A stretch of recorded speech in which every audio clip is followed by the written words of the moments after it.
બનાસકાંઠા અને વાવથરા જિલ્લામાં CNG company અને પંપ સંચાલકો વચ્ચેના વિવાદની અસર હવે સામાન્ય લોકો પર પડી છે। આઈઆરએમ કંપની અને સીએનજી પંપ સંચાલકો વચ્ચે પડતર પ્રશ્નો મુદ્દે યોજાયેલી બેઠકમાં કોઈ સમાધાન ન આવતા જિલ્લામાં આશરે 65 સીએનજી પંપ બંધ જોવા મળ્યા છે। સીએનજી પંપ બંધ રહેતા અનેક સીએનજી રિક્ષા સહિત અન્ય સીએનજી વાહનોના પૈડા થંભી ગયા છે। સીએનજી રિક્ષા પર નિર્ભર અનેક પરિવારો માટે રોજગારીનો પ્રશ્ન ઊભો થયો છે અને જ્યારે વાહન ચાલકોને સીએનજી માટે એક પંપેથી બીજા પંપ સુધી ભટકવાની ફરજ પડી ગઈ છે। નાના સીએનજી પંપ પર પણ સામાન્ય દિવસોમાં હજારો વાહનોની અવરજવર જોવા મળતી હતી, પરંતુ આજે પંપ બંધ રહેતા સમગ્ર પરિસર સુમસામ જોવા મળ્યું હતું। સીએનજીના અભાવે વાહન ચાલકો અને રિક્ષા ચાલકોમાં ભારે મુશ્કેલી અને રોષ જોવા મળી રહ્યો છે। સીએનજી વાળાની જે ગેસ કંપની વાળાની બધી હડતાલ છે એને કારણે મને બહુ મુશ્કેલી પડી છે।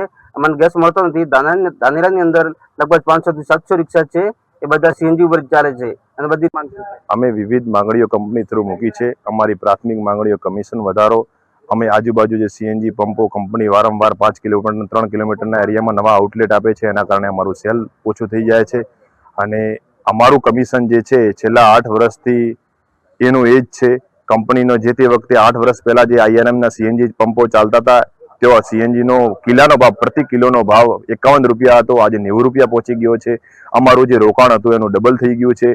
અમારા જે માણસો ફિલરમેન છે એમનો પગારો ડબલ થઈ ગયા છે, અમારું મેન્ટેનન્સ ડબલ થઈ ગયું છે, પણ અમને એક પૈસો પણ કમિશન વધારવા માટે અમે વારંવાર કંપનીને રજૂઆતો કરવી છતાં અમારું કંપની વાત બનાસકાંઠા અને વાવથરાના જે 65 સીએનજી પંપ છે, સીએનજી પંપ ક્યાંક ને ક્યાંક બંધ જોવા મળી રહ્યા છે। જે એમની સીએનજી પંપ હડતાલ કરવામાં આવી હતી। જે સીએનજી પંપ છે બનાસકાંઠા અને વાવથરાના અનેક જગ્યા ઉપર જે કહી શકાય છે કે રિક્ષાના ગાડીઓ હોય કે એમના જે પૈડા છે પૈડા થંભી ગયા છે। એક બાજુ કહી શકાય છે કે લોકોને ભારે હાલાકીનો મુશ્કેલીનો સામનો કરવો પડી રહ્યો છે, બીજી બાજુ લોકોને રિક્ષા ચાલકો હોય કે અનેક ગાડીઓ ચાલકોને એમને ક્યાંક ને ક્યાંક લોકોનો ભારે મુશ્કેલીનો સામનો કરવો પડે છે, કેમ કે જે કહી શકાય છે કાલે વહેલી સવારથી પણ અનેક સીએનજી પંપ પર ગાડીઓની લાઈન હતી। આજે સવારથી ક્યાંક ને ક્યાંક અનેક જગ્યાઓ પર સીએનજી પંપ નથી મળતો, એના કારણે ક્યાંક ને ક્યાંક લોકોમાં ભારે રોષ છે।